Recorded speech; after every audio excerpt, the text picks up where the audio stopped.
Assalamualaikum warahmatullahi wabarakatuh. Alhamdulillah, hamdan wa syukran lillah, salatan wa salaman daimaini mutalazimaini ala habibina wa syafi'ina Muhammad sallallahu alaihi wasallam. Bapak Ibu semua sehat? Alhamdulillah. Sudah minum? Sudah, alhamdulillah. Di depan saya sudah ada minuman.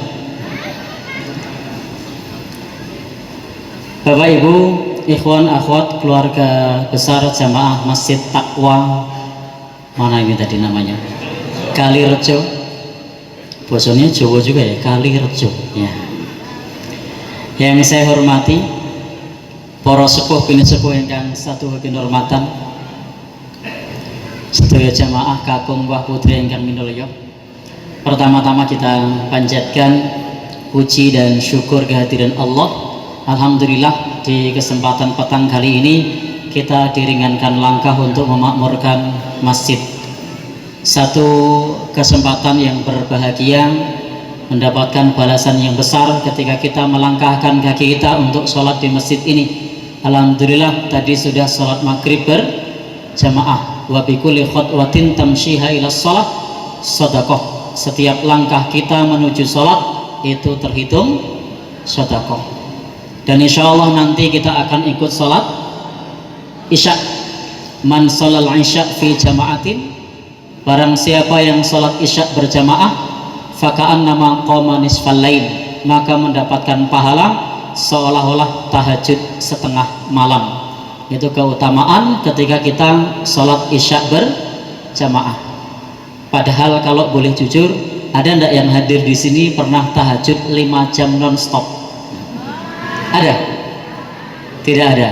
Baik, jujur semua ya, enggak ada ya? Baik. Jadi ketika kita sholat berjamaah, pahalanya setara dengan sholat tahajud setengah malam. Kalau dari isya sampai subuh itu berapa jam? 10 jam, maka setidaknya setara dengan tahajud 5 jam. Itu keutamaan sholat isya berjamaah. Dan perlu kita sampaikan, nanti tadi sudah disampaikan oleh Pak Takmir, memang betul bahwa untuk sholat isya itu salah satu sholat yang boleh ditunda. Sebagaimana dalam hadis yang masyhur disebutkan, laula an asyqa ala ummati, jika tidak merepotkan bagi umatku, la amartuhum bis salatil isya, niscaya aku perintahkan mereka untuk sholat isya fi hadis sa'ah, pada jam ini. Dan ketika Nabi itu bersabda, itu sudah hampir tengah malam, karena disebutkan bahwa pada saat itu anak-anak dan perempuan sudah tidur. Tetapi ternyata salat isya yang lebih utama diakhirkan itu bersyarat. Jadi bukan sekedar salat isya di akhir. Apa syaratnya? Dilakukan di masjid. Jadi kalau salat isya-nya di rumah diakhirkan, itu tidak utama. Yang utama adalah di masjid. Tapi Bapak Ibu, kalau sholat isya-nya di masjid sendirian, itu juga tidak utama. Maka di masjid juga harus berjamaah. Bapak Ibu, sholat berjamaahnya di masjid sekeluarga, padahal tadi sudah ada jamaah, itu juga tidak utama. Yang utama adalah sholatnya di masjid, sholat berjamaah dengan imam utama atau imam tetap. Maka itu baru lebih utama. Sehingga kalau di sini kira-kira adzannya atau iqomahnya sekitar jam berapa? 10 malam. Itu utama. Jadi qomat jam segitu, sholat isya berjamaah bersama dengan imam tetap. Tetapi untuk menanti tadi sampai tengah malam harus dengan kegiatan yang bermanfaat. Contohnya apa? Thalabul ilmi. Tetapi kalau menanti sampai jam 9 malam atau jam 10 malam kok gaple, nah ini tidak masuk yang utama tadi. Atau menanti jam 9 atau jam 10 malam kok game online, nah ini juga tidak masuk. Atau menanti waktu itu dengan cara ngerumpi, tahu ngerumpi? Ya. Gosip, maka itu juga tidak masuk. Jadi keutamaan sholat isya di akhir waktu, satu harus dikerjakan di masjid, dua berjamaah, jamaahnya dengan imam utama. Kemudian apa lagi? Waktu itu digunakan untuk kegiatan yang bermanfaat, contohnya tholabul ilmi. Maka kalau tidak terpenuhi syarat itu, tetap lebih utama di awal waktu. Sehingga Bapak Ibu nanti setelah hari ini tidak boleh kita menggunakan pembenaran kemarin kata Pak Takmir Masjid Taqwa Kalirejo, sholat isya lebih utama diakhirkan. Itu berarti tidak pas kalau responnya langsung diakhirkan sementara tidak berjamaah. Tadi Pak Tamir sudah menyampaikan harus berjamaah bersama dengan imam utama. Baik, setelah bersyukur kepada Allah, salawat dan salam semoga tercurah pada Nabi kita Nabi Muhammad Sallallahu Alaihi Wasallam. Alhamdulillah kita bersyukur kepada Allah bisa memamurkan masjid. Kemudian yang kedua, salawat dan salam semoga tercurah pada Nabi kita Nabi Muhammad Sallallahu Alaihi Wasallam. Insya Allah setiap salawat kita itu akan disampaikan kepada Nabi kita Sallallahu Alaihi Wasallam. Tablughuni haitsu kuntum. Kata Nabi bahwasanya salawat itu akan disampaikan kepadaku dimanapun kalian berada. Para sahabat bertanya, ya Rasulullah, kaifa tu'rad alaika wa qad aramta?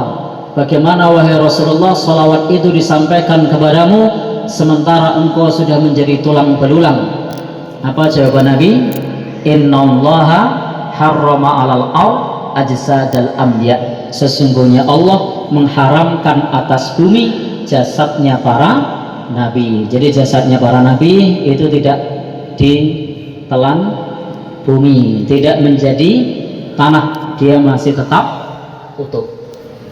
Adapun yang ketiga, setelah bersyukur kemudian sholawat dan salam, di kesempatan ini kita akan ngaji kurang lebih sampai maksimal pukul berapa? Disepakati dulu. Tadi kalau tidak terbatas sampai subuh gimana nanti? Baik.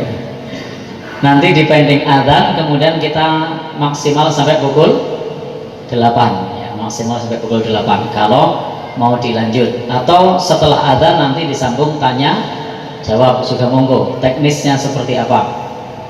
Baik, di kesempatan ini mengingat ini pertemuan yang pertama, saya tertarik untuk menyampaikan materi tauhid. Kenapa? Karena itu adalah dakwahnya para nabi. Jadi dakwahnya para nabi dari zaman ke zaman, dari masa ke masa, nabi yang pertama sampai yang terakhir, dakwahnya apa? Tauhid. Kemudian Nabi Muhammad SAW selama 13 tahun berada di Mekah, apa yang disampaikan? Tauhid. Ketika Nabi mengutus para dai, para mubalik, para sahabat untuk tugas di luar daerah, pesan pertama apa yang disampaikan? Tauhid. Dalam rukun iman yang pertama adalah tauhid, iman kepada Allah. Dalam rukun Islam yang pertama tauhid, asyhadu an la ilaha illallah. Maka di sini kita akan menyampaikan topik yang terkait dengan tauhid karena ini pengajian yang pertama. Mungkin nanti kalau kedua ketiga sudah beda, tapi karena ini pertama maka kita akan bahas bab tauhid. Meskipun Bapak Ibu semua sudah hafal tentang tauhid, tetapi di sini penting untuk kita tekankan, untuk kita ulang-ulang, untuk senantiasa kita sampaikan. Karena tauhid itu adalah hakikatul dakwatir rusul, hakikat dakwahnya para rasul. Semua rasul menyampaikan ubudullah wala tusyriku bihi syai'an. Sembahlah Allah dan jangan menyekutukan Allah dengan sesuatu apapun. Dalam Al-Quran Allah berfirman, walaqad ba'atsna fi kulli ummatin rasulan an ibudullaha wajtanibut taghut. Dan sungguh kami telah mengutus pada setiap umat seorang rasul untuk menyembah Allah dan menjauhi taghut. Taghut itu apa tuh? Kullu ma yu'bad min dunillah, segala sesuatu yang disembah selain Allah. Itu diantara makna taghut. Maknanya macam-macam, tapi di sini kita maknai itu, bahwa kita diminta untuk menyembah Allah dan menjauhi segala sesembahan selain Allah Subhanahu wa Ta'ala. Kemudian juga di Muhammadiyah ini ada namanya yang sedang disuarakan sekarang, Islam berkemajuan. Nah, ketika menyampaikan tentang Islam berkemajuan, Muhammadiyah punya Al-Khosaisul Khomsah, 5 karakteristik Islam berkemajuan. Karakter yang pertama apa? Ya, tadi sudah kita sebut. Karakter yang pertama tauhid. Nah, betul. Sudah pernah baca, Pak? Oh, belum? Kok tahu? Hei, jadi bapaknya tahu loh, belum pernah baca. Jadi Muhammadiyah itu menggaungkan karakteristik Islam berkemajuan. Salah satu yang disuarakan apa? Al-Khosaisul Khomsah, 5 karakter Islam berkemajuan. Yang pertama apa? Tauhid. Nah, tauhid inilah nanti yang menjadi pokok utama dalam kehidupan kita sehari-hari. Allah firmankan dalam Quran, wa ma umiru illa liya'budullaha mukhlisina lahuddin, dan tidaklah mereka diperintah kecuali untuk menyembah Allah dengan ikhlas. Dalam ayat yang lain, wa ma khalaqtul jinna wal insa illa liya'budun, tidaklah Allah menciptakan jin dan manusia kecuali untuk menyembah Allah. Makna liya'budun, para ulama menyebutnya apa? Liyuwahidun. Makna untuk menyembah, para ulama memaknai mentauhidkan Allah, mengesahkan Allah. Kalau hanya menyembah Allah saja itu belum cukup, tetapi apa? Menyembah Allah dengan mentauhidkan. Boleh tidak kalau kita bersamaan menyembah Allah, kita menyembah dewa-dewi? Kan menyembah Allah juga? Tidak boleh. Kenapa? Karena makna liya'budun maknanya apa? Liwahidun. Makna menyembah di sini hanya menyembah Allah saja, mengesahkan Allah. Jadi bukan berarti asal sudah menyembah Allah urusannya selesai. Tetapi ketika kita menyembah Allah harus tinggalkan sesembahan yang lain. Maka di sini sebagian ulama menyebut bahwa la ilaha illallah itu sebagai asasul inqilab, sebagai pondasi perubahan secara total. Kenapa? Karena ketika mengucap la ilaha illallah maka harus meninggalkan sesembahan yang lain. Maka orang-orang Arab dulu, mereka ketika disuruh masuk Islam caranya mudah, tapi mereka tidak mau masuk Islam. Kenapa? Mereka paham artinya. Artinya apa? Tidak ada sesembahan yang berhak disembah kecuali Allah. Padahal di sekitar Ka'bah itu berhalanya ada berapa? 360. Maka kalau mengucap itu artinya apa? Harus meninggalkan 360 berhala. Karena mereka paham, mereka tidak mau mengucap itu. Itu berbeda dengan simbah-simbah kita dulu. Mereka mengucap la ilaha illallah karena mereka tidak paham. Andai mereka paham, mungkin suruh masuk Islam agak berat, karena harus meninggalkan sesaji, harus meninggalkan tumbal, harus meninggalkan persembahan kepada yang lain, meninggalkan perdukunan. Kira-kira kalau dari awal dikasih tahu begitu, mau tidak masuk Islam? Ya, berat. Maka perbedaan orang Arab dulu dengan orang Jawa dulu di situ. Kalau orang Arab dulu mereka tidak mau masuk Islam karena paham artinya. Kalau simbah-simbah kita dulu mau mengucap syahadat karena tidak paham artinya. Kira-kira kalau orang paham artinya, harus meninggalkan arca, meninggalkan dewa dewi, meninggalkan Bathara Kala, meninggalkan apa lagi?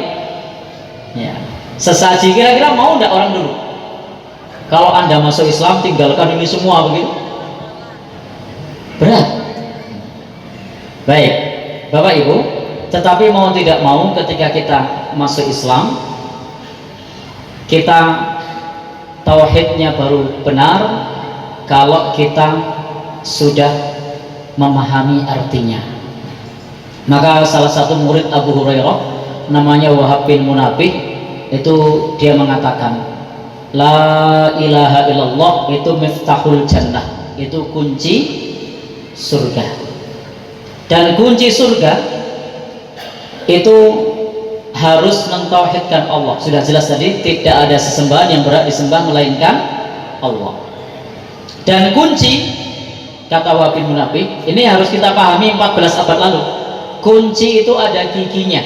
Kalau kunci sekarang tidak ada giginya banyak, sudah elektrik, tinggal tempel kebuka. Ini kita harus pahami mundur 1400 tahun yang lalu, yang namanya kunci ada giginya. Kalau sekarang kunci tidak harus ada giginya, yang model remote juga ada, model kartu juga ada. Apalagi? Ya. Kenapa? Ya. Sidik jari juga ada lagi? Kode digital juga ada lagi? Nah, deteksi muka juga ada. Nah, zaman dulu yang namanya kunci itu ada giginya. Maka Wahab bin Munabbih mengatakan la ilaha illallah itu adalah kunci surga, dan kunci itu ada giginya, dan giginya itu ada 7. Giginya itu ada 7. Maka syarat la ilaha illallah itu kita diterima kalau kita bisa mengamalkan yang 7. Jadi syarat la ilaha illallah itu kalau kita bisa mengamalkan yang 7. Apa saja 7 itu? Ada yang sudah hafal?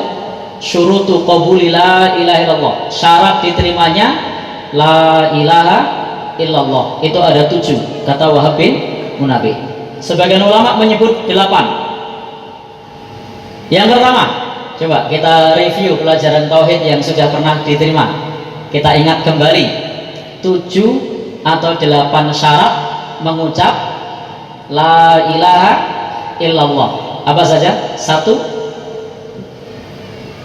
al-ilmu. Baik, alhamdulillah ada yang masih ingat al-ilmu. Jadi syarat yang pertama al-ilmu. Makna al-ilmu itu apa? Mengetahui maknanya. Jadi ketika kita mengucap la ilaha illallah harus paham maknanya. Apa maknanya? Maknanya adalah tidak ada sesembahan yang berhak disembah selain Allah. Itu maknanya, harus paham maknanya, tidak hanya sebatas ikut-ikutan. Dan ingat, di dalam agama kita segala sesuatu harus dilandasi dengan ilmu.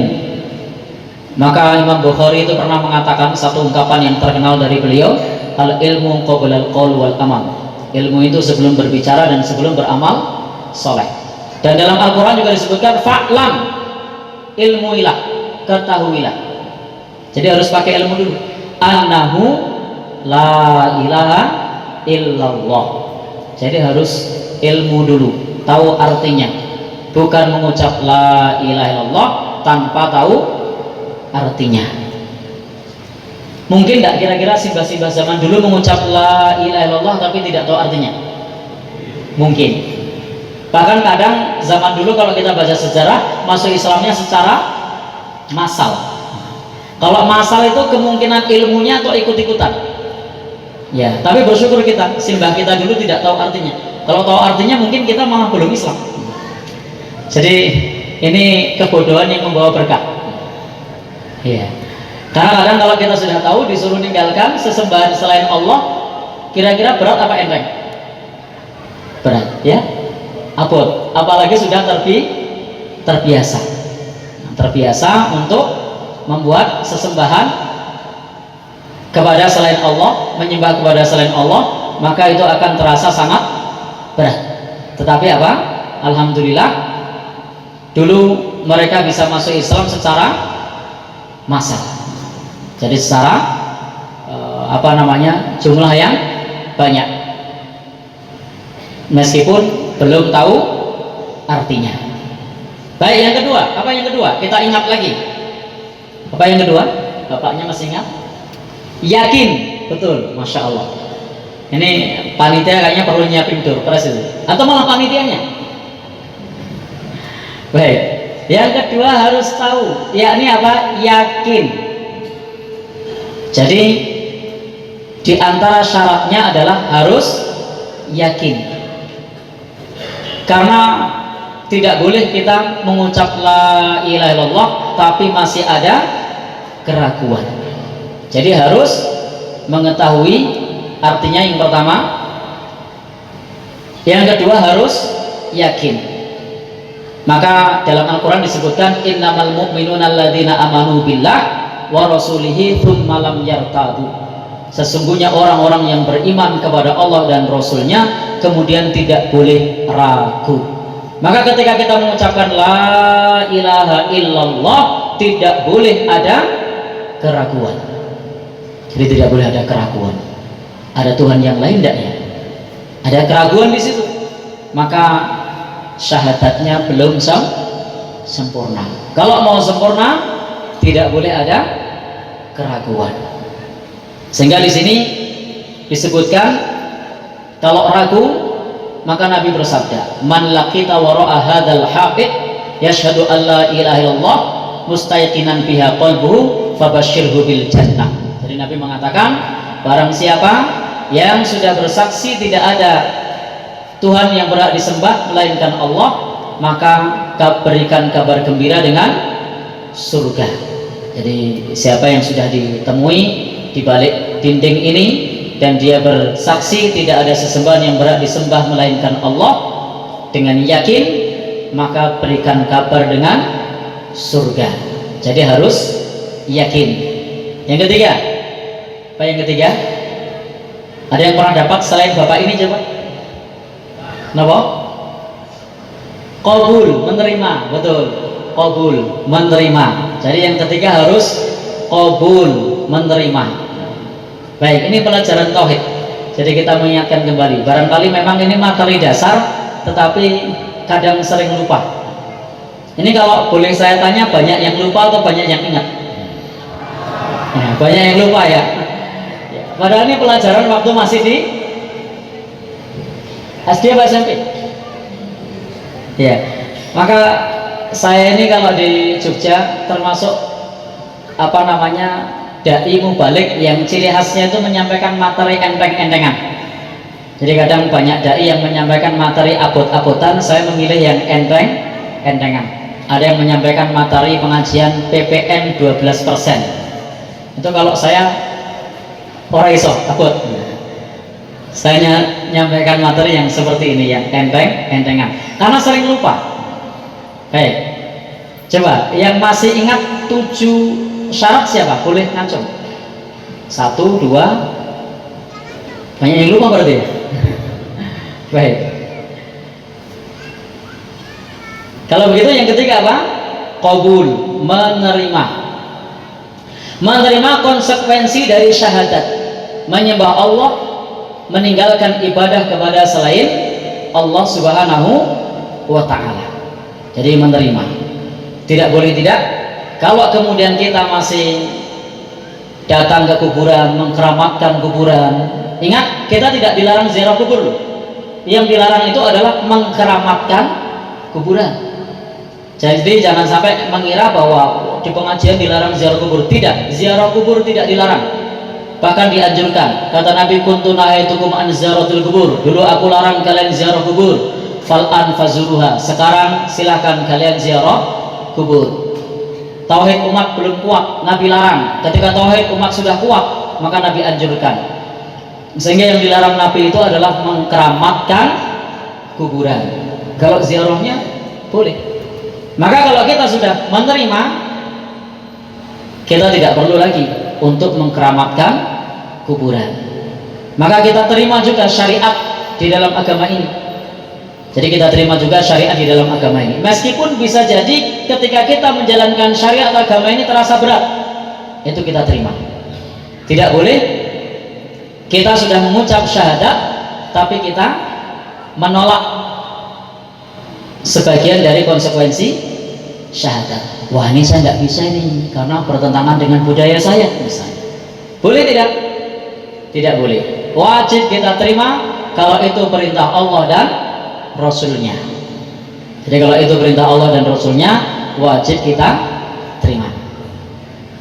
Innahum kanu idza qila lahum la ilaha illallah yastakbirun. Jadi dulu orang-orang kafir Quraisy itu, dulu orang-orang yang memusuhi Nabi itu, kalau dikatakan kepada mereka tidak ada sesembahan yang berhak disembah melainkan Allah, mereka sombong. Jadi mereka bersikap sombong. Sehingga kita wajib dalam hal ini untuk menerima konsekuensi dari la ilaha illallah.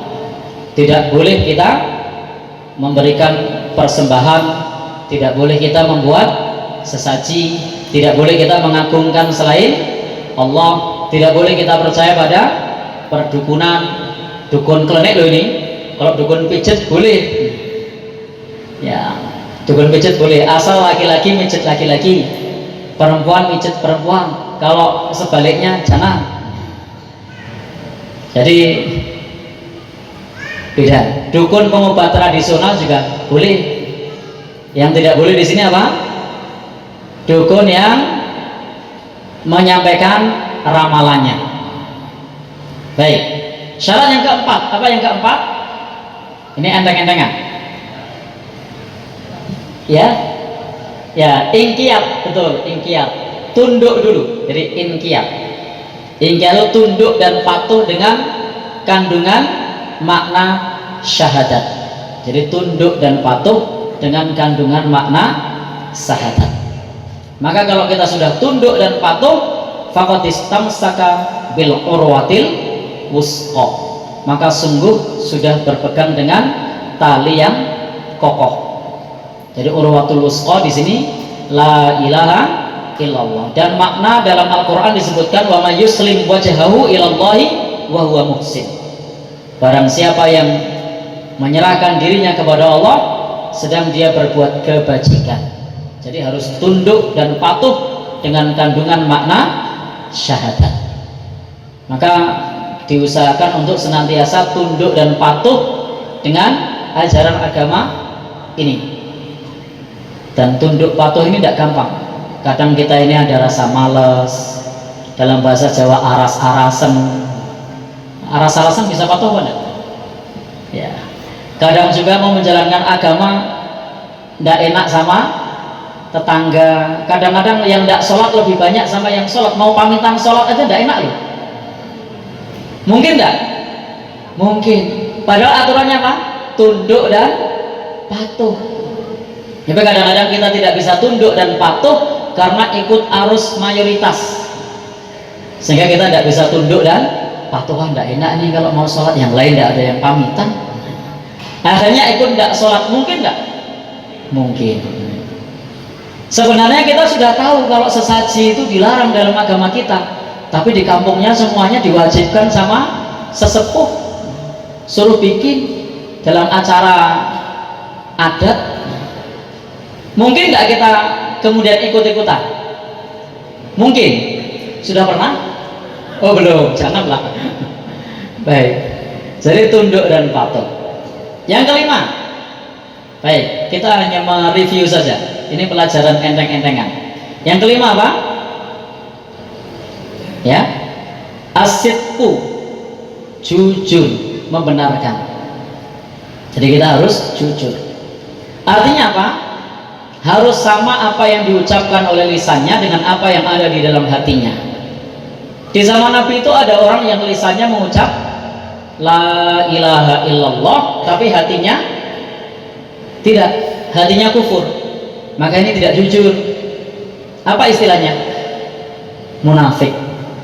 Di antara tokohnya yang terkenal siapa?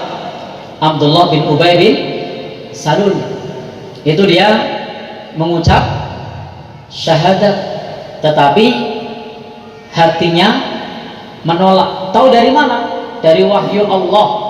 Tahu dari wahyu Allah. Nabi tahu dari wahyu Allah. Para sahabat bahkan mengusulkan, kenapa Abdullah bin Ubay bin Salul tidak dibunuh saja? Maka Nabi Muhammad SAW menyampaikan, kita hanya bisa menghukumi dari zahirnya. Zahirnya dia bersahadat wa hisabuhum 'alallahi ta'ala. Dan beliau mengatakan tidak ingin orang-orang berkata anna Muhammadan, bahwasanya Muhammad qatala ashabahu, membunuh sahabat-sahabatnya. Sehingga karena sudah mengucapkan la ilaha illallah, meskipun di dalam hatinya itu belum, maka persaksiannya diterima. Nah, disinilah nanti hukum mengucap syahadat itu antara hukum sah dengan hukum diterima itu beda. Kalau hukum diterima itu tadi syaratnya ada berapa? 7. Tapi kalau hukum sah itu asal mengucap, baik terpaksa, sukarela, karena pernikahan, karena takut bayang-bayang pedang dalam perang, maka syahadatnya sah. Sehingga ketika ada orang mengucapkan asyhadu alla ilaha illallah wa asyhadu anna muhammadar rasulullah, tujuannya menikah, syahadatnya secara fikih sah. Jadi syahadatnya secara fikih sah. Sebagaimana dulu orang-orang munafik itu mereka mengucapkan hal tersebut, tapi hanya karena takut, karena minoritas, maka persaksiannya, syahadatnya diterima secara fikih sah. Bahkan ketika dalam keadaan berperang, ketika sudah ditodong pakai senjata lalu mengucap asyhadu alla ilaha illallah wa asyhadu anna muhammadar rasulullah, maka tidak boleh dibunuh dalam perang ini. Kenapa? Karena ketika orang mengucapkan syahadat, maka secara fikih syahadatnya sah. Tetapi dalam konteks diterima atau tidak, maka tadi Wahab bin Munabbih menyampaikan berapa syaratnya? 7. Nah, salah satunya apa? Jujur, sama apa yang ada di lisan dengan apa yang diucapkan. Maka Al-Quran mengatakan wa minan nasi may yaqulu amanna billah wa bil yaumil akhir wa ma hum bimu'minin. Ada di antara manusia yang berkata kami beriman kepada Allah dan hari akhir, tetapi mereka tidak beriman. Baik, syarat yang ke-6. Apa yang ke-6? Tadi sering disebut, saya sering tadi dengar suara berkali-kali, tapi belum saya ikhlas, betul ya. Syarat yang ke-6 ikhlas. Jadi syarat yang ke-6 ikhlas. Jadi yang namanya ucapan la ilaha illallah itu harus ikhlas.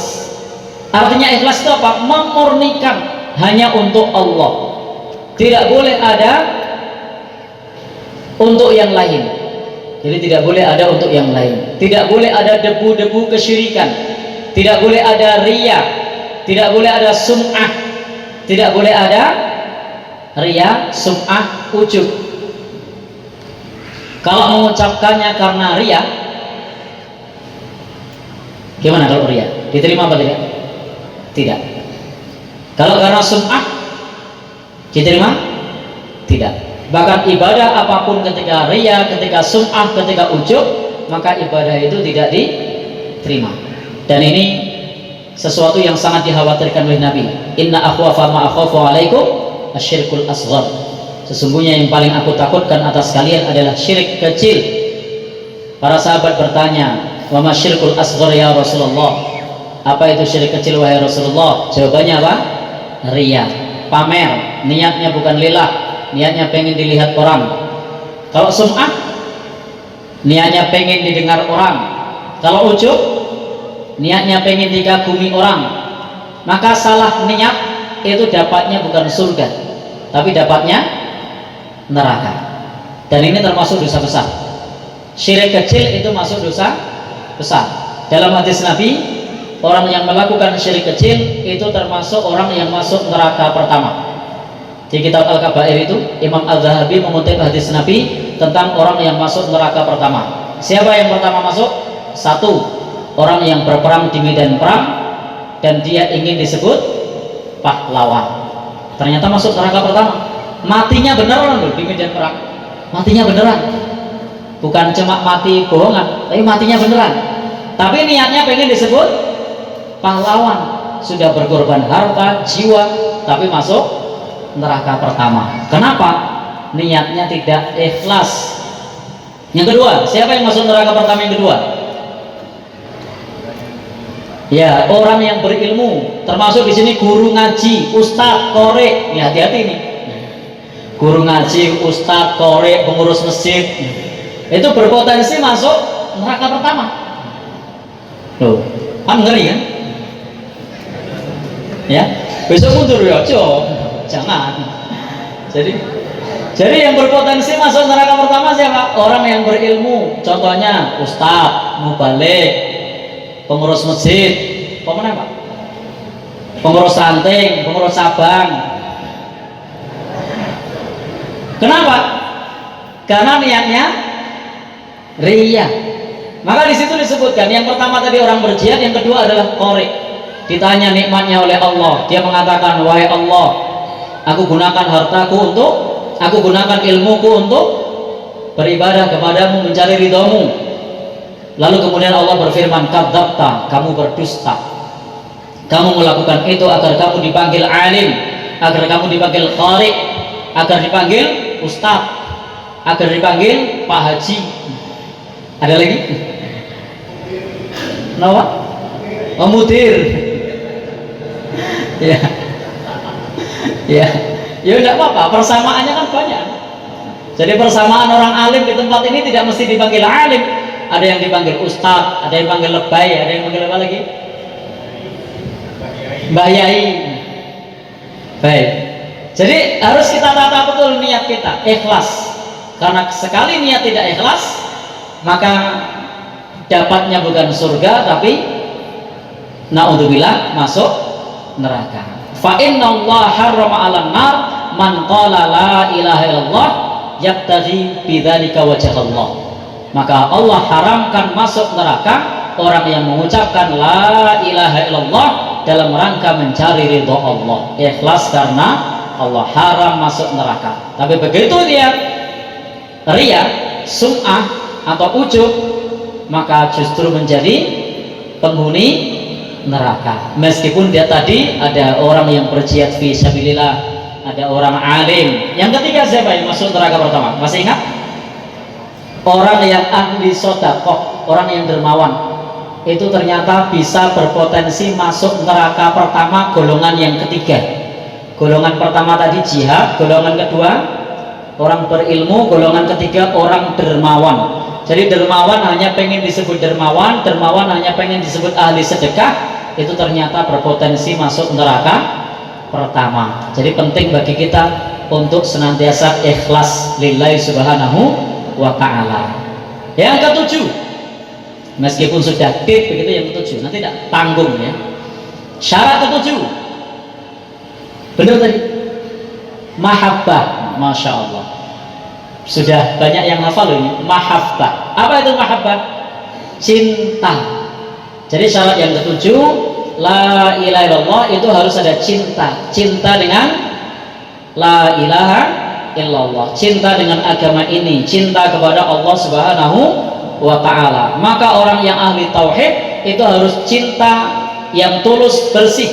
Sedangkan ahli syirik mencintai Allah bersamaan dengan mencintai yang lainnya. Sementara orang yang bertauhid, dia hanya mencintai Allah subhanahu wa ta'ala. Alladzina amanu asyaddu hubban lillah.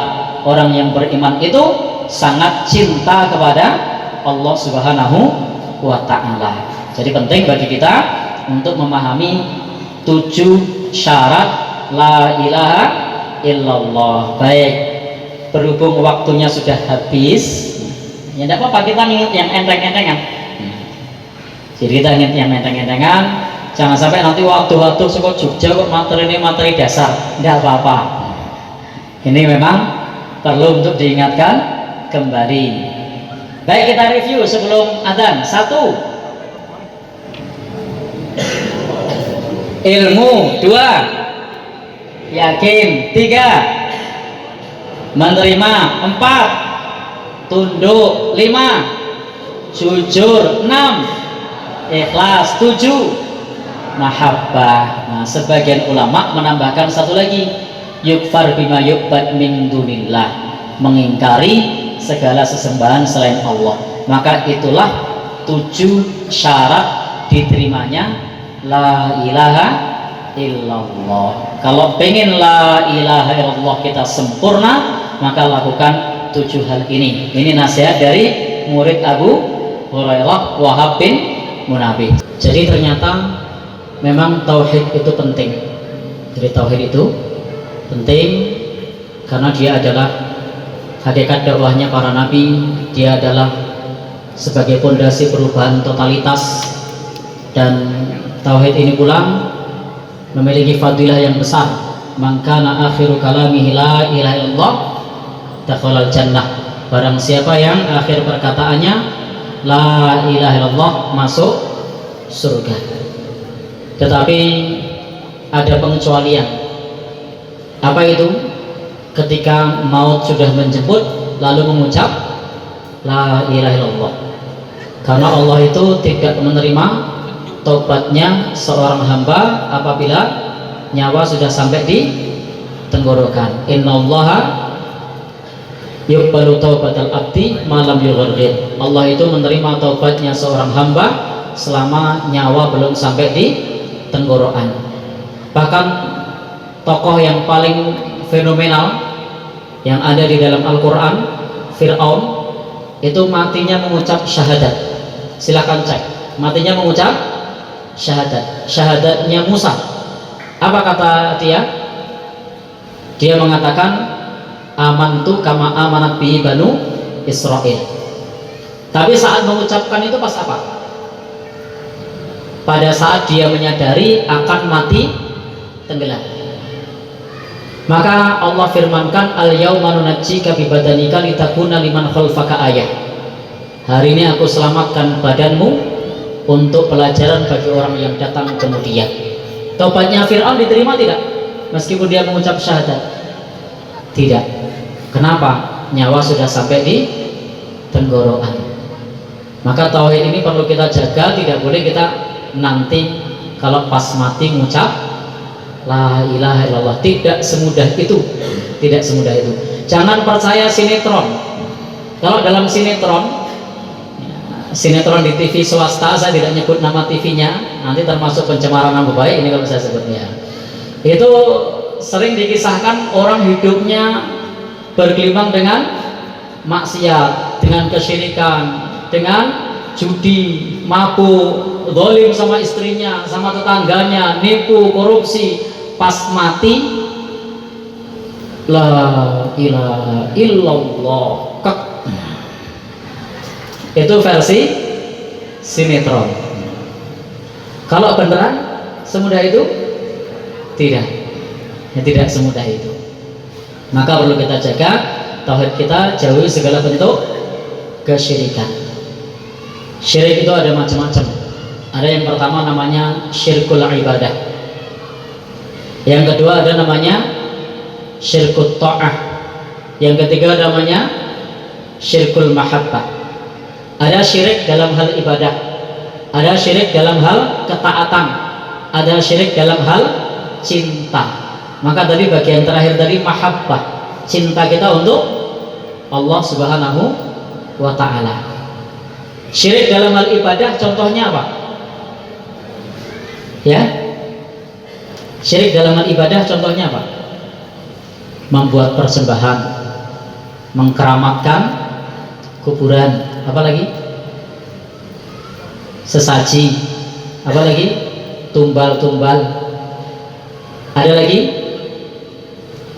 Ada banyak. Yang kedua, syirik dalam hal ketaatan. Mungkin nggak ketaatan kita sebuah kesyirikan? Mungkin. Contohnya adalah kita mentaati atasan kita untuk melanggar aturan Allah. Itu namanya syirkut ta'ah. Atasannya bilang nggak usah sholat dulu lah, sekali-kali mendino wes sholat kok. Kan biasanya nggak sholat, ini sekali-kali aja. Lalu kemudian kita taat. Apa namanya? Syirkut ta'ah. Syirik ketaatan. Biasanya menutup aurat. Kali ini kerjanya 2 hari, tidak usah nutup aurat, cuma 2 hari toh. Lalu kemudian taati, lepas hijab.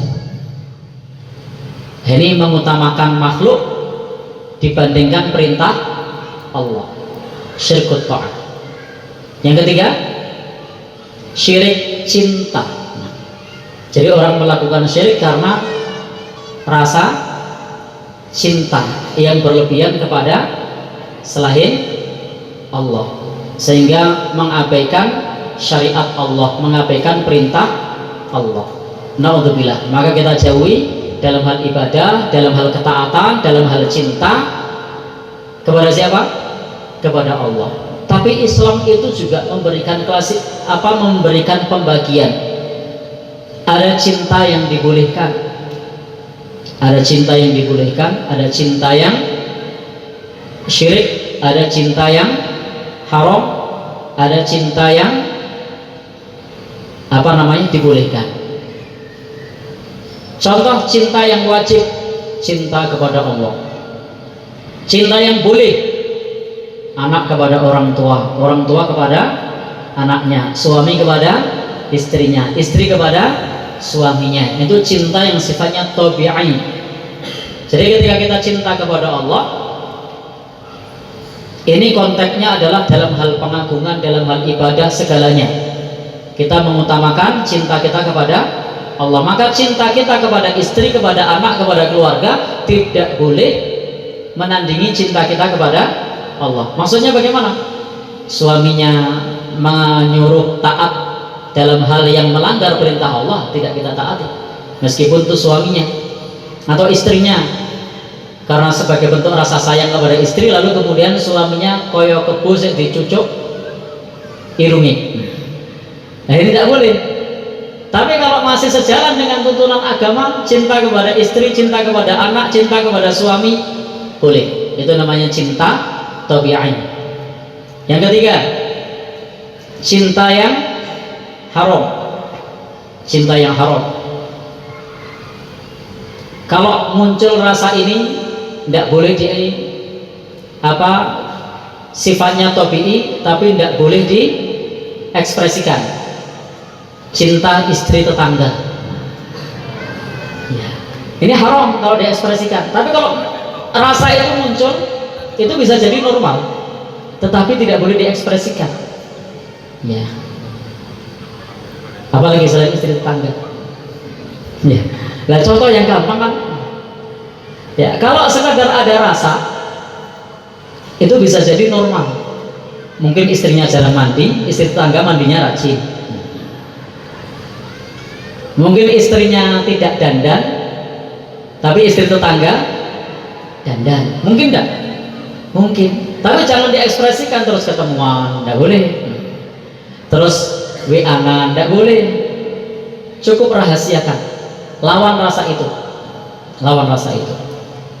Selain istri tetangga siapa? Anak-anak muda yang masih SMA, masih SMP, yang muncul rasa itu normal. Orang jatuh cinta itu normal. Yang tidak boleh itu ketika diekspresikan. Kalau mau diekspresikan, ekspresikan dengan cara yang halal. Jadi ekspresikan dengan cara yang halal. Kalau kepada istri tetangga tidak ada halal-halalnya itu. Jadi, baik.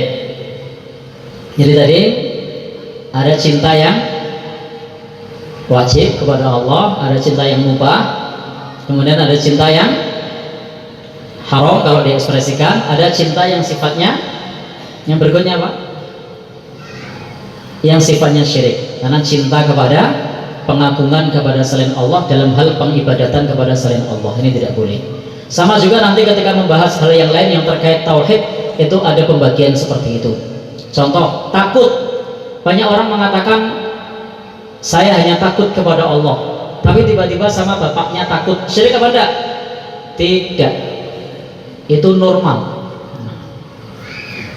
Jadi takut kepada Allah dalam rangka pengagungan itu wajib. Maka kalau seorang anak takut sama orang tua itu manusiawi, itu tidak syirik. Itu namanya khaufut tabi'in, takut yang sifatnya manusiawi. Suami takut istri itu Manusiawi. Ternyata di Lampung sini suami takut istri manusiawi ya. Sebenarnya tidak ada suami yang takut sama istri, yang ada itu suami sayang sama istri. Ya, karena sayang sama istri maka diwujudkan, diekspresikan dalam bentuk takut. Sebenarnya bisa saja kalau adu tinju ya suaminya yang menang, ya kan?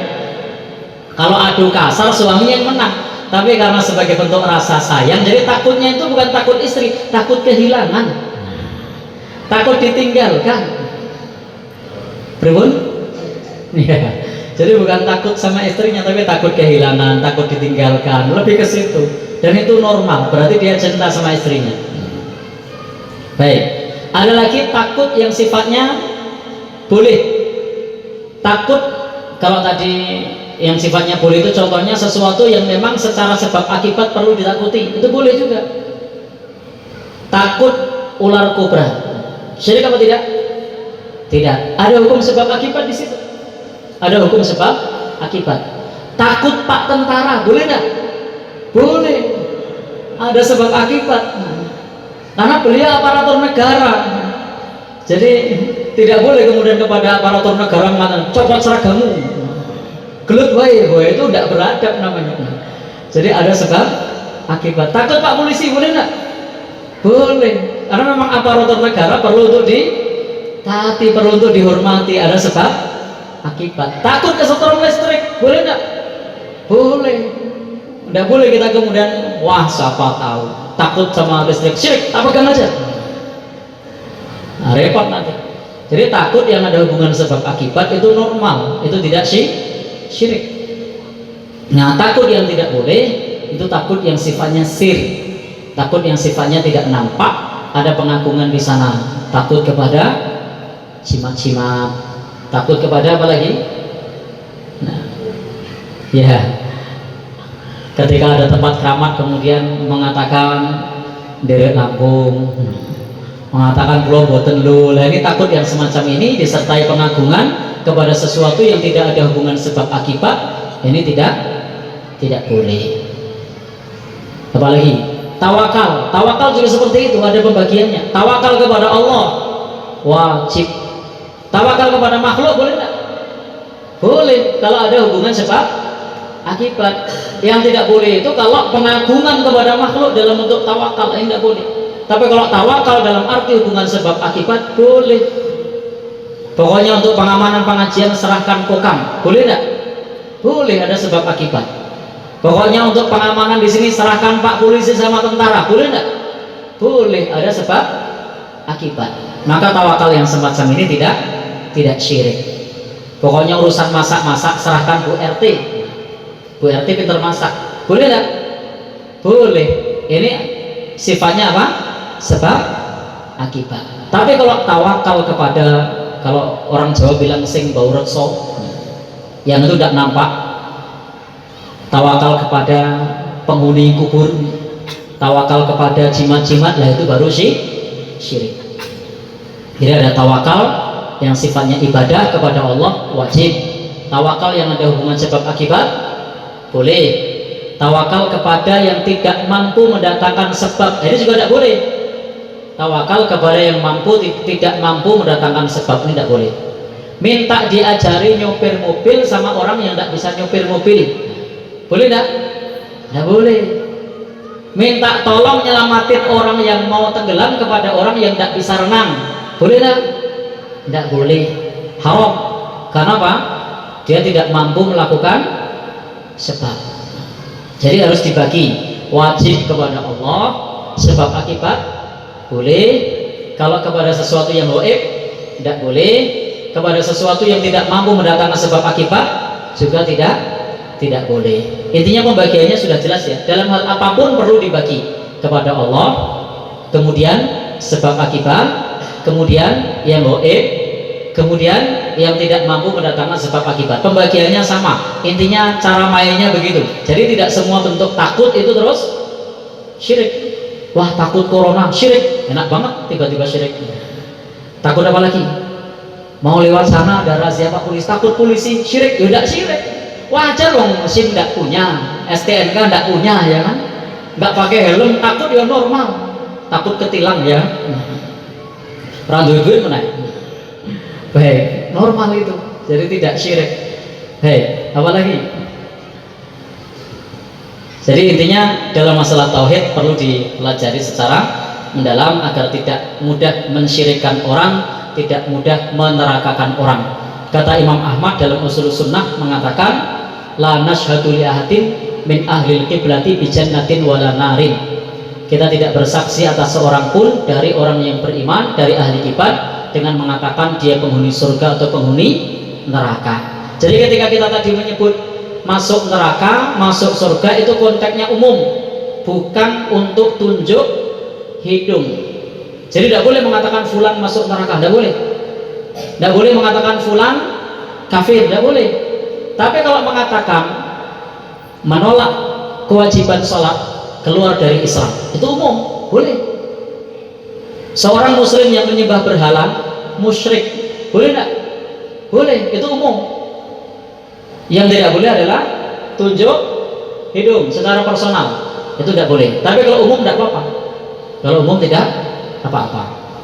Jadi jangan sampai kita mudah untuk tunjuk hidung kepada saudara kita dengan surga atau neraka, syirik, kafir, tidak boleh. Nabi kita sendiri pernah ditegur oleh Allah saat Khalid bin Walid pada saat itu membunuh sejumlah kaum muslimin dalam perang Uhud. Maka Rasul melaknat Khalid bin Walid. Lalu Allah tegur, laisa laka minal amri syai', bukan urusanmu, kata Allah Subhanahu wa taala. Liyatuba alaihim aw yu'adzibahum. Nanti dia akan bertobat atau nanti Allah akan menyiksa mereka. Jadi Allah tegur Nabi Muhammad ketika Nabi saat itu melaknat Khalid bin Walid. Maka tiba-tiba apa? Ternyata Khalid bin Walid masuk Islam dan menjadi panglima yang tak terkalahkan sampai akhir hayat. Jadi Bapak Ibu, kita belajar tauhid bukan untuk nuduh-nuduh orang musyrik, bukan untuk nuduh-nuduh orang kafir, bukan untuk nuduh-nuduh orang munafik, bukan, tapi untuk kita sendiri supaya kita berbenah. Dan boleh saja kita mengatakan syirik pada sesuatu yang sifatnya umum, tapi bukan sesuatu yang sifatnya pribadi, golongan, kelompok, jangan, tidak boleh. Kalau umum boleh. Meninggalkan sholat dengan menolak kewajibannya, keluar dari Islam, boleh. Hatinya mengatakan tidak beriman, lalu ucapannya mengatakan beriman, munafik, boleh tidak? Boleh. Tapi tidak boleh kita tuduh orang dia munafik, tidak boleh. Paham ya? Baik. Demikian sampai di sini. Kalau ada tanya jawab dipersilahkan. Kalau tidak ada, saya sambung sampai pukul 8. Ada apa tidak? Oh ya. MC-nya yang mana? Saya ngikut MC-nya yang mana yang mau dikasih waktu dulu. Terima kasih. Assalamualaikum warahmatullahi wabarakatuh. Nama saya Muhammad Tahrir dari Bangunrejo. Bangunrejo. Ya. Namanya Jawa lagi ya. Bangunrejo ya. Ini menarik sekali tentang diantara syarat tauhid itu yaitu tentang ikhlas. Ya. Jadi diantara kita, bahkan kawan-kawan kita yang berilmu, sering terjadi hal-hal yang mungkin menjadi ujian atau cobaan. Cobaannya itu ketika itu positifnya di antara kawan-kawan ini ketika mendirikan sebuah lembaga, baik itu sekolahan atau pendidikan, dan itu ada konflik mungkin di situ karena masanya sudah habis atau mungkin ada masalah-masalah yang lain, sehingga terjadilah konflik sehingga memisahkan diri untuk mendirikan sebuah lembaga atau pesantren. Nah, dari satu sisi positif ini akan menjadi dakwah, akan menjadi melebar gitu lah. Tapi di sisi negatifnya ini akan semacam ada kecenderungan bagi, biasanya kan ada trust bagi para pengikutnya gitu kan. Yang menjadi pertanyaan saya itu kan biasanya yang terjadi karena figur dari seseorang gitu loh. Apakah ini bisa menjadi amal soleh karena perjalanannya demikian itu. Dan ini sekarang ramai model-model begitu Ustaz, baik di kita, di perserikatan atau di yang lain-lainnya itu. Di antaranya ya karena mungkin nggak jadi mudir, akhirnya memisahkan diri terus diikuti kan gitu. Terima kasih Pak. Baik, terima kasih. Langsung ya. Baik, intinya begini, bahwa ketika kita beribadah itu harus ikhlas, jelas tadi. Karena keikhlasan ini tidak bisa ditawar-tawar. Mentauhidkan Allah ini hukumnya wajib. Tapi dalam konteks beda pemikiran, beda pendapat, itu bukan berarti terus menghilangkan keikhlasan. Jadi yang namanya pendapat beda itu satu hal yang lumrah. Jangankan dalam satu organisasi, di rumah tangga saja kadang beda pendapat. Yang terpenting saat ini kita ini berusaha untuk menjadi pribadi yang bisa bekerja sama dalam hal yang disepakati dan toleransi dalam hal yang berbeda. Jadi hendaknya tekankan untuk bisa kerjasama dalam hal yang disepakati dan bisa toleransi dalam hal yang berbeda. Jadi intinya kadang-kadang seolah-olah kita ini kalau sudah berbeda terus musuh, tidak. Jadi berbeda itu wajar, normal, di mana-mana normal. Dan seperti yang jenengan sampaikan tadi, itu sebenarnya berkahnya orang berilmu. Orang berilmu itu konfliknya saja membuahkan pesantren, ya kan? Orang berilmu itu konfliknya saja membuahkan pesantren. Gimana sabarnya coba? Ya, tetapi yang perlu itu adalah silaturahimnya tetap dijaga. Silaturahimnya tetap dijaga, kerjasamanya tetap ada. Jadi tidak jadi masalah. Saya sama teman saya ini di yayasan sempat konflik juga. Jadi sekarang yayasannya ada dua, beliau punya yayasan, saya punya yayasan, kesini bareng. Iya, tanya sama beliau ini. Ya.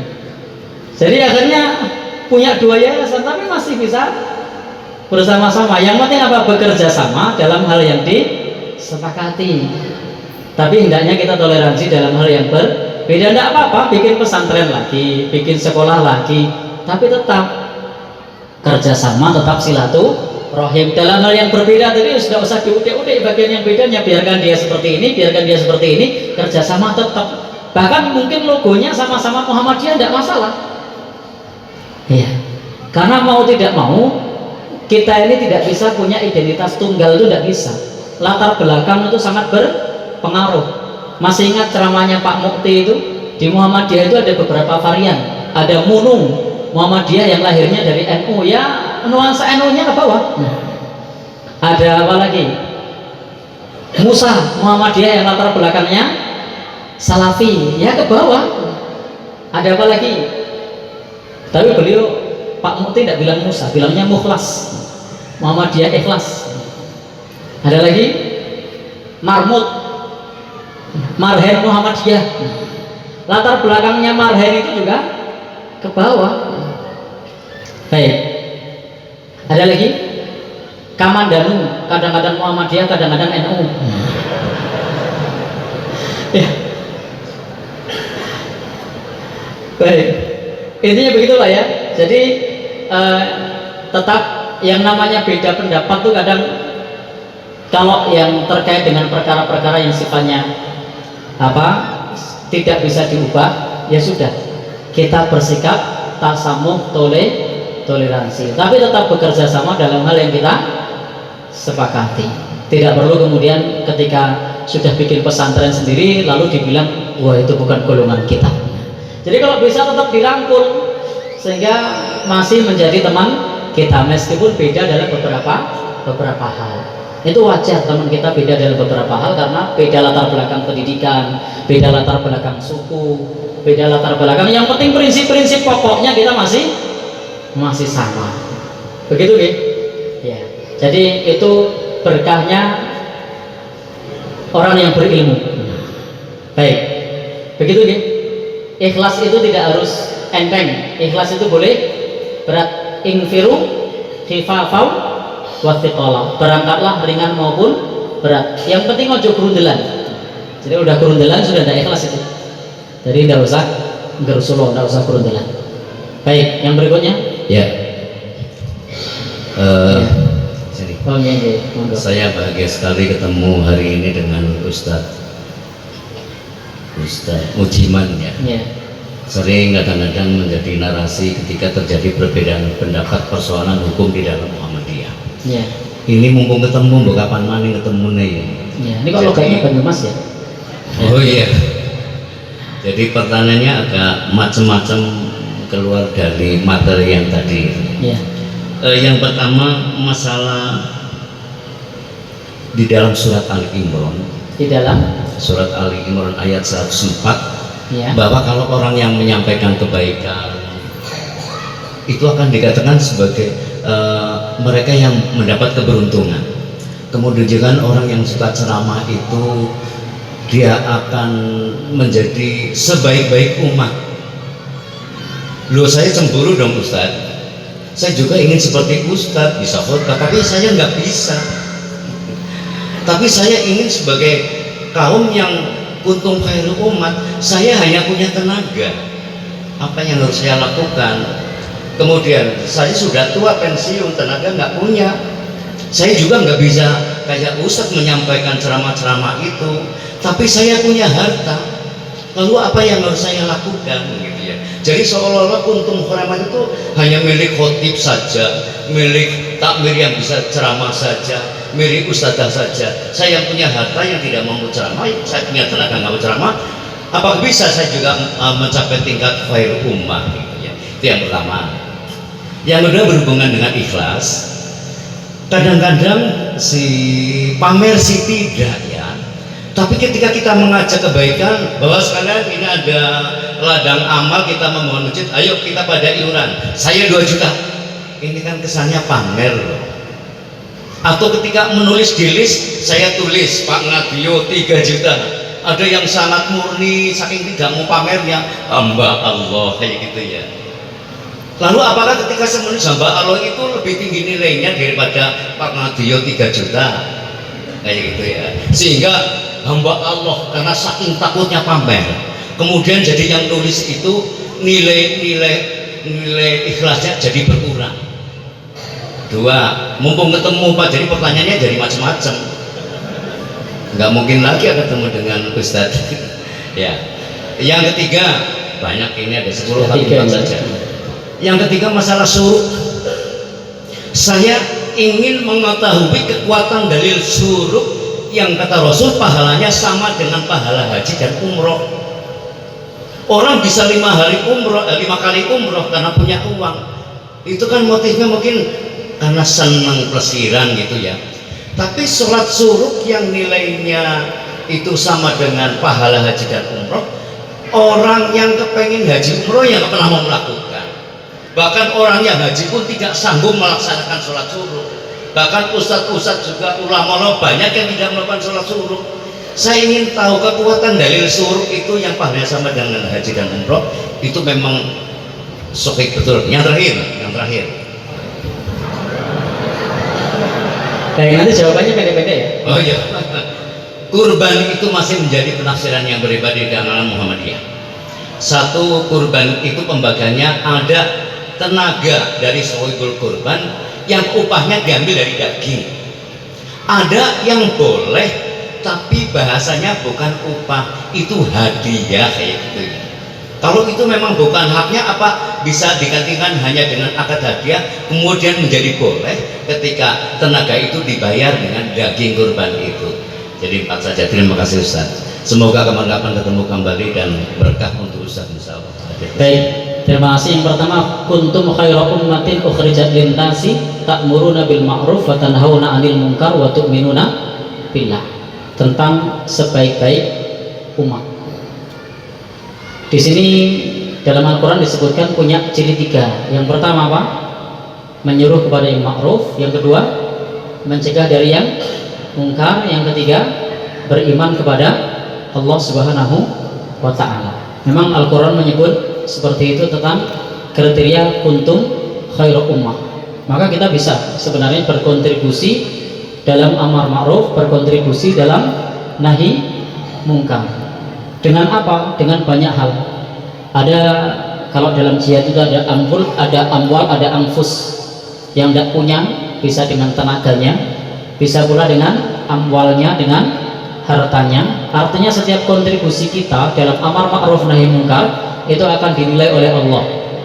Hama ya'mal misqala dzarratin khairan yarah.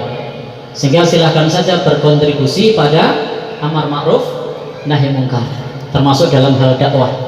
Kalau bagi yang punya harta bisa dengan hartanya, bagi yang punya sosial media bisa dengan sosial medianya, termasuk seperti ini ada YouTube-nya, ada live streamingnya bisa dibagikan. Itu juga man dalla ala khairin, barang siapa menunjukkan kepada kebaikan, falahu mislu ajri fa'ilihi, maka dia mendapatkan pahala sejumlah orang yang melakukannya. Jadi kalau Bapak Ibu misalnya melakukan getok tular kepada yang lain, nanti ada pengajian, ternyata yang hadir 5 orang, kita dapat pengajian 5 orang. Meskipun bisa jadi jenengan tidak bisa hadir, tapi dapat pengajian 5 orang. Mungkin tidak? Mungkin saja lagi repot, tapi sempat nge-share, ada orang yang hadir karena kita share itu. Itu juga bagian dari kontribusi amar ma'ruf nahi munkar. Sekarang ada banyak posisi yang bisa kita lakukan. Bisa urun rembug, urun tenaga, urun bondo, urun tungo. Jadi ada banyak hal yang bisa kita lakukan untuk berkontribusi, termasuk tadi lewat jejaring sosial media untuk bisa menjadi kuntum khairu ummah. Jadi tergantung kita mau bergerak di dalam bidang apa. Para sahabat itu semua dulu juga tidak menjadi dai, tidak menjadi mubalik, bahkan jumlahnya sedikit. Tetapi kita juga mengenal sahabat-sahabat yang dermawan, kita mengenal sahabat-sahabat yang ahli ibadah, yang mereka semua itu masuk surga dengan jurus amal solehnya masing-masing. Baik, yang kedua tadi tentang sedekah. Al-Quran mengatakan ingtu betus sedekah fani'immahi. Kalau sedekah itu ditampakkan, maka itu adalah nikmat Allah yang ditampakkan. Jadi boleh menampakkan sedekah itu, tidak dilarang. Apalagi dengan menampakkan sedekah tadi membuat orang-orang ikut bersedekah. Masih ingat ketika ada sekelompok orang dari satu suku yang datang di tempat Nabi dalam keadaan pakaiannya compang-camping, lalu Nabi kemudian berpidato agar orang-orang menolong mereka. Maka tibalah saatnya sejumlah orang yang kemudian memulai untuk bersedekah, lalu kemudian menjadi tumpukan sedekah di pada saat itu. Maka apa yang terjadi kata Nabi? Maka Nabi mengatakan bahwa orang yang memulai terhadap suatu kebaikan maka akan mendapatkan pahala sejumlah orang yang mengikutinya. Artinya kalau Bapak Ibu bersedekah dalam rangka agar orang-orang mengikutinya, maka itu perkara yang baik dan para sahabat memulai itu. Tetapi juga wa in tukhfuha wa tu'tuhal fuqara fa huwa khairul lakum. Kalau disembunyikan dan diberikan kepada orang fakir, maka itu juga lebih baik. Prinsipnya apa di sini? Kondisional. Kadang-kadang memang masyarakat kita tuh butuh disentil, butuh dicontoni dulu, butuh diwirangke dulu. Tiba-tiba Pak tentara, Pak polisi di sini langsung saya infak sekian juta, yang lain kan malu. Lalu kemudian ikut sedekah. Beramal karena malu itu boleh, yang tidak boleh karena riya. Karena apa? Wal haya syu'batun minal iman. Karena malu itu sebagian dari iman. Kalau riya itu bagian dari syirik kecil. Jadi beramal karena malu itu al-haya minal iman. Malu itu sebagian dari iman. Maka orang beramal karena malu itu tidak dicela, karena malu sebagian dari iman. Yang dicela itu beramal karena riya. Misalnya tiba-tiba di sini ada yang ngasih contoh sedekah fulan 10 juta diumumkan supaya yang lain tergerak. Boleh enggak? Boleh. Yang penting bisa jaga hati. Jadi tidak perlu yang lain berkomentar fulan riya. Urusan hati itu urusan Allah Subhanahu wa ta'ala, wa hisabuhum 'alallahi ta'ala. Jadi kita tidak perlu mengintervensi hati orang lain. Kalau ada orang yang mengumumkan bukan berarti riya. Bisa saja dia memotivasi yang lain untuk bersedekah. Demikian kalau disembunyikan, kata Al-Quran wa in tukhfuha wa tu'tuhal fuqara. Kalau disembunyikan dan diberikan kepada orang lain, maka itu lebih baik. Tetapi ingat tadi, pada prakteknya nanti kondisional. Bisa saja yang diumumkan tadi menarik banyak orang. Bisa saja yang sembunyi-sembunyi tadi tidak ada yang lain yang mengikuti. Intinya apa? Kondisional dalam masalah ini. Terang-terangan boleh, sembunyi-sembunyi boleh. Kalau dalam konteks keikhlasan tentu yang lebih bagus yang sembunyi-sembunyi. Dalam konteks ajak-ajak orang lain yang lebih baik yang mana? Yang terang-terangan. Jadi beda konteks itu. Yang ketiga tadi ngomong untuk hadis sholat syuruk. Untuk sholat syuruk itu memang para ulama berbeda pendapat. Jadi para ulama berbeda pendapat tentang sholat syuruk. Tapi kalau kita baca di tulisan Imam Nawawi itu, di situ termasuk hadis yang bisa kita amalkan. Sehingga dalam masalah ini saya sarankan untuk saling menghormati saja. Bagi yang tidak mau mengamalkan silahkan, bagi yang mengamalkan monggo. Karena para ulama mengenai status hadis ini ulama berbeda pendapat. Jadi dalam hadis itu memang standar ulama yang satu dengan yang lain kadang berbeda. Selama ada ulama yang menghasankan atau yang mensahihkan, maka silahkan saja kalau mau diamalkan. Dan bisa saja nanti ulama lain punya standar yang berbeda. Sehingga monggo saja kalau jenengan ragu tidak diamalkan tidak masalah. Tetapi kalau kemudian jenengan mau mengamalkan, di tarjih itu ada istilah namanya sunnah makbulah, sunnah yang bisa diterima. Sunnah yang bisa diterima itu tidak harus sahih, hasan bisa diterima. Meskipun bisa jadi para ulama satu dengan yang lain berbeda. Dan memang di kalangan Syafi'iyah sholat syuruk itu sudah biasa, sebagaimana disebutkan oleh Imam Nawawi di dalam Al-Adhkarnya itu. Sehingga kalau mau mengamalkan monggo, tetapi kalau tidak mengamalkan juga tidak jadi soal. Intinya dalam masalah yang seperti ini, selama ada dalilnya, meskipun bisa jadi ulama berbeda pendapat tentang status hadisnya, itu silahkan untuk bisa diamalkan atau tidak diamalkan sesuai hadis yang sampai ke jenengan yang mana. Yang sampai ke jenengan yang mana? Ya.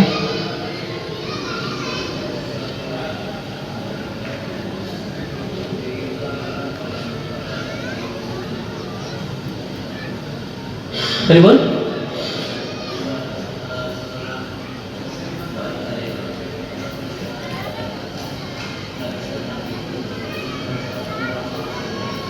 Ya memang itu disebutkan Imam Nawawi di Al-Adhkarnya itu, dan beliau mengomentari tamah, sempurna. Nah, hanya saja memang harus kita akui ulama beda pendapat. Di Jogja pun demikian. Saya ngisi di masjid di Jogja, sama-sama Masjid Muhammadiyah. Satu di Masjid Gede Kauman, itu masjid di situ tidak pakai sholat syuruk karena sholat syuruk didhaifkan. Yang satu di Masjid Agung Gamping, itu Masjid Muhammadiyah juga, itu mengamalkan sholat syuruk. Ya sudah, lah mau gimana lagi? Ya, karena memang mendapatkan hadis yang berbeda.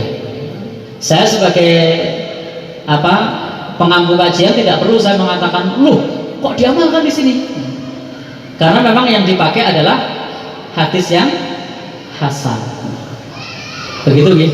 Baik, yang terakhir tadi kurban. Baik, untuk pembagian kurban dan untuk upah itu sebenarnya sudah jelas.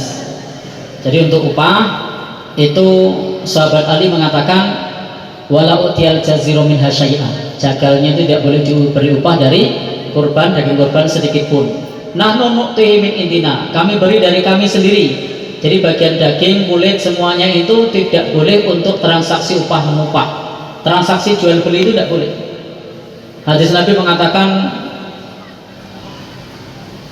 man ba'a jilda udhiyatihi fala udhiyata lahu, barang siapa menjual kulit kurbannya maka tidak ada kurban baginya. Artinya apa? Tidak boleh ada transaksi jual beli. Tidak boleh ada transaksi jual beli. sehingga tidak ada pula transaksi upah mengupah.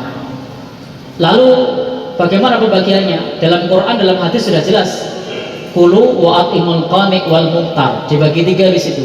Dimakan sahibul kurban sepertiga, diberikan kepada orang yang tidak minta sepertiga, diberikan kepada orang yang minta sepertiga. Sehingga para ulama menyebut sahibul kurban sepertiga, hadiah sepertiga, sedekah sepertiga. Sehingga alokasinya cuma tiga: sahibul kurban, sedekah, hadiah. Tidak ada yang keempat, upah itu tidak ada. Jadi tidak ada alokasi upah.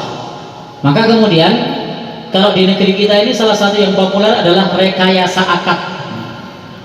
Ini akadnya direkayasa. Ini bukan upah, tapi ini hadiah. Itu sudah masyhur rekayasa akad seperti itu, apalagi di kalangan Syafi'iyah. Itu sudah masyhur. Ya monggo saja kalau mau rekayasa akad, tapi lebih baik tidak melakukan.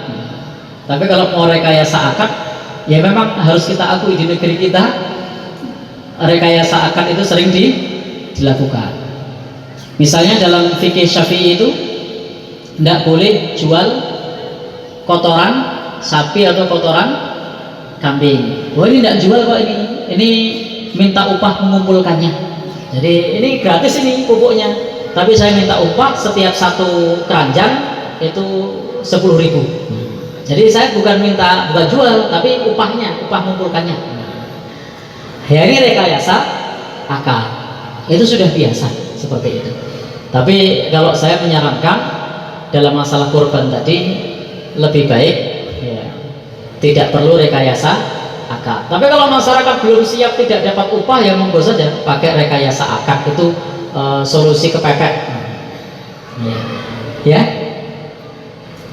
Ya dalam kajian para ulama di bidang fikih itu boleh sebatas untuk tadi sebagai jalan keluar, tapi sebenarnya idealnya tidak begitu.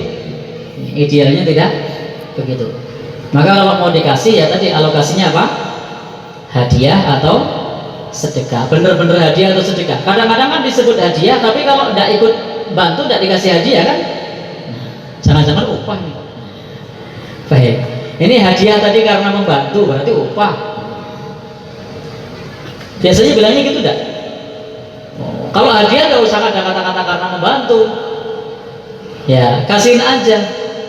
Jadi silakan, boleh dikasih sedekah, boleh dikasih hadiah, tapi tidak boleh dikasih upah.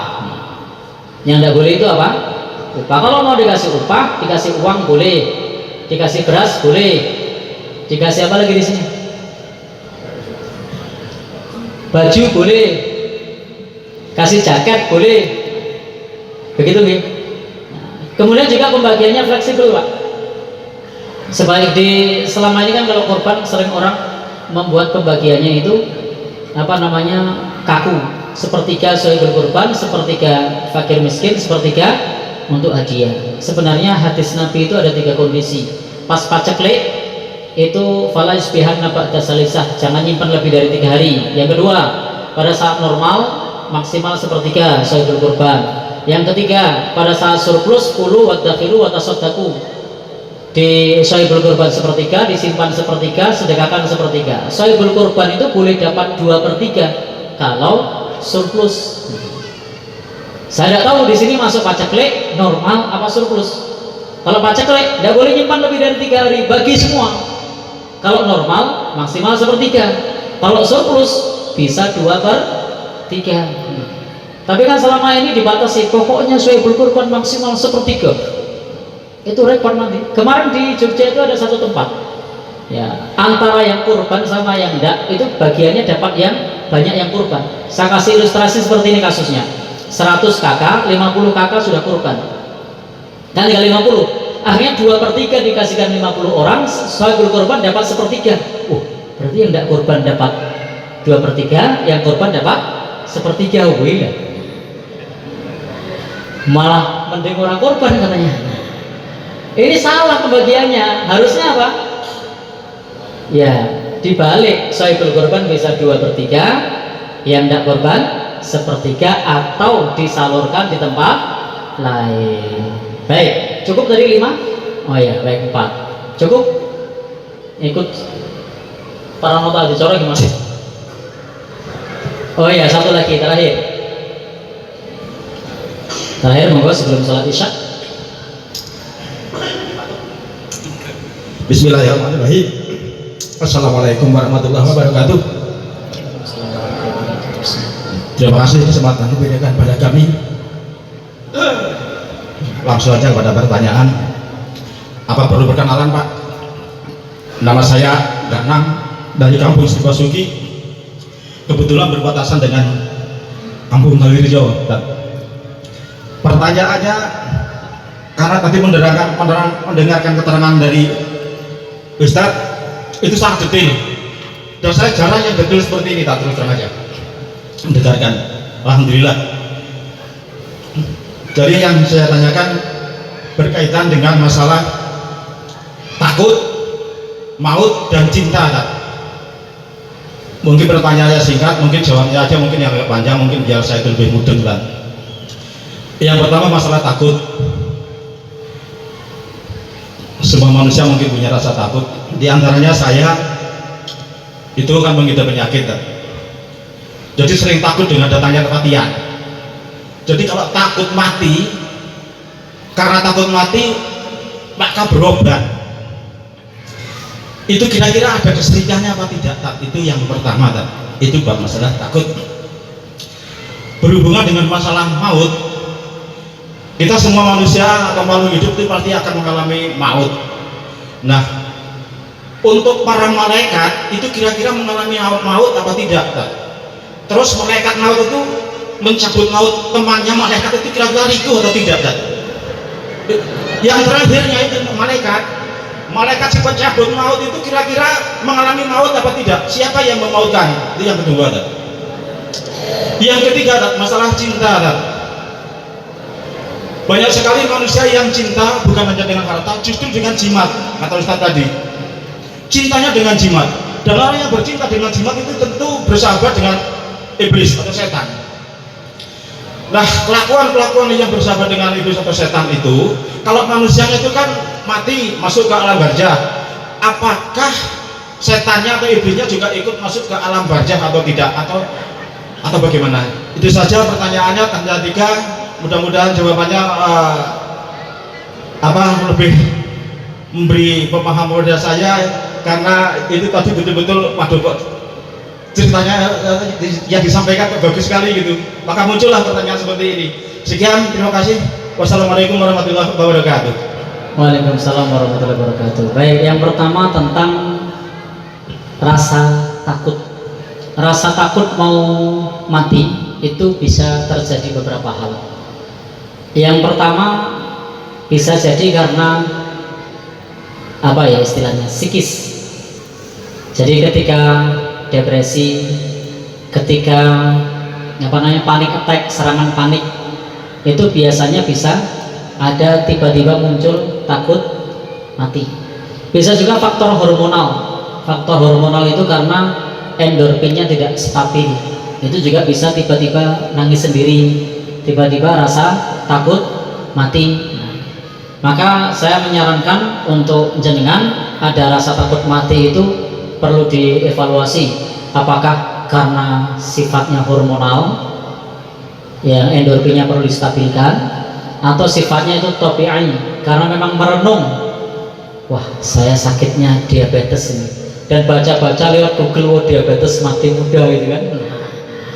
Atau yang seperti itu. Maka kalau seperti ini normal, ada hubungan sebab akibat, karena tadi baca-baca, karena tadi dengerin nasihat dokter, karena teman tadi bilang, wah di sana ada orang diabetes mati muda, ada apalagi sakitnya darah tinggi, kemarin ada orang darah tinggi mati mendadak, lalu ada rasa takut. Ini normal karena ada hubungan sebab akibat. Tapi kalau tiba-tiba muncul tanpa perenungan, itu bisa jadi tadi itu penyakit karena psikis, namanya bisa panic attack, serangan takut panik, atau gangguan kecemasan, atau bisa juga faktor hormonal, endorfinnya tidak stabil, itu bisa nanti ke dokter. Nah kemudian yang ketiga, rasa takut mati ini juga bisa gangguan jin. Saya sarankan bisa ruqyah mandiri. Nanti pada saat ruqyah mandiri lakukan, durasinya paling tidak antara 20 menit sampai 30 menit itu bisa dilakukan. Kalau nanti pas ruqyah mandiri itu tiba-tiba jenengan nangis, tiba-tiba sedih yang sangat, berarti fik gangguan jin. Caranya gampang, jenengan tangannya seperti ini, nanti baca Al-Fatihah, baca ayat kursi, baca Al-Ikhlas, Al-Falaq, An-Nas, masing-masing surat ditiup, diusap ke seluruh tubuh. Niatkan untuk mengusir kalau ada bangsa jin yang nakut-nakuti kita. Nah, diusap ke seluruh tubuh, boleh bagian manapun. Baca lagi, diusap lagi, baca lagi, diusap lagi.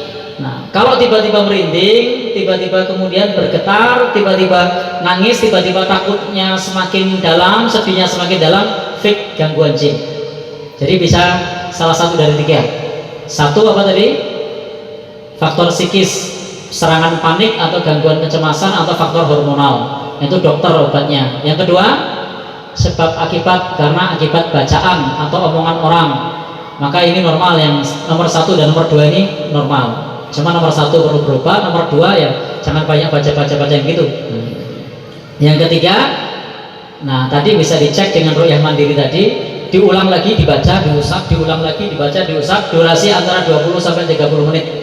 Nah, nanti kalau ternyata tiba-tiba nangis, bercucuran air mata, fik itu gangguan jin. Jadi bisa jadi salah satu dari 3. Alhamdulillah di Jogja kami termasuk salah satu pegawai P3K. Tahu P3K? Pegawai pemerintah dengan perjanjian kontrak. Bukan itu, kami termasuk tim P3K, pertolongan pertama pada kesurupan. Nah, termasuk teman saya ini juga tim P3K. Nah, ini termasuk sering mengasisteni kalau lagi ruqyah. Atau ini di ruqyah masalah juga? Ya, janganlah nanti bikin berdua repot nanti.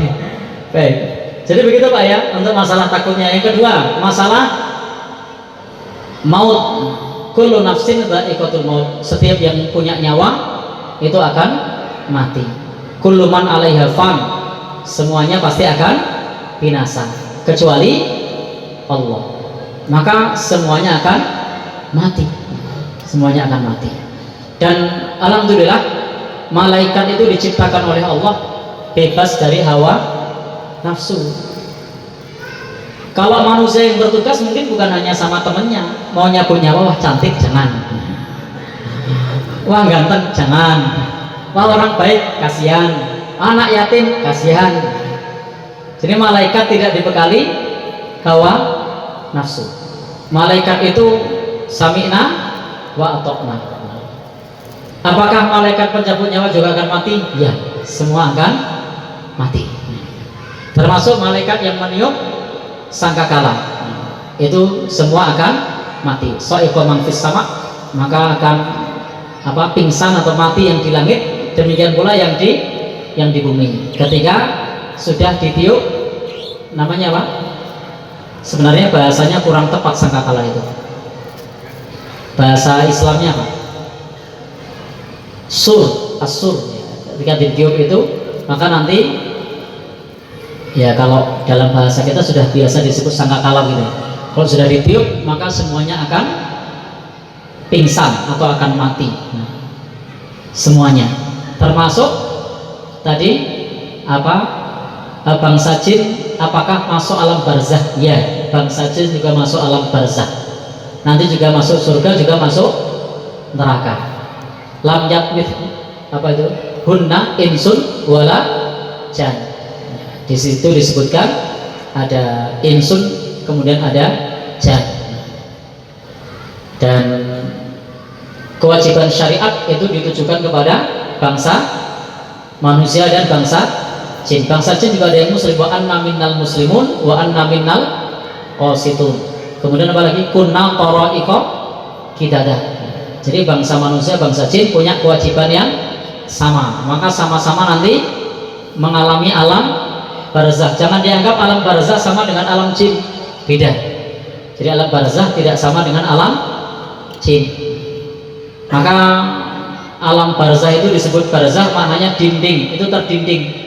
Tidak bisa kalau sudah di alam barzakh lalu kembali ke dunia. Kalau ada orang yang kemudian sudah meninggal kok nampak kembali, itu qarin. karena bangsa jin itu bisa menyerupai yang masih hidup. Kalau ruh, kalau sudah meninggal tidak bisa kembali. Paling banter kalau kembali itu di dalam mimpi. Sebagaimana Nabi mengatakan, apa kata Nabi? Kata Nabi, barang siapa yang melihatku dalam tidur, maka seolah-olah melihatku di dalam jagat. Man ra'ani fil manam faka'annama ra'ani fil yaqdah. Barang siapa melihatku dalam mimpi, maka seolah-olah melihatku dalam keadaan jagat. Fa inna syaiton la yatamassalu bi. Karena setan tidak dapat menyerupai diriku. Jadi mungkin bertemu dengan orang yang meninggal dunia tapi dalam mimpi, itu mungkin. Tapi kalau kemudian balik, itu tidak mungkin. Begitu ya. Jadi ada juga alam barzah. Ada yang belum terjawab? Cinta. Apa yang belum terjawab tadi? Iya. Ya itu tadi. Sangkakala itu akan membinasakan semuanya. Jadi sangkakala itu akan membinasakan semuanya, termasuk yang meniupnya sendiri. Sangkakala akan membinasakan semuanya, termasuk yang meniupnya sendiri. Baik, cukup ya? Ya. Nasrul minallah wa fathun qarib wa basyiril mu'minin. Wassalamualaikum warahmatullahi wabarakatuh. Wekdal sopiranto sing pangandikan kula kunduraken dumateng Bapak Pranoto Hadicoro. Matur nuwun.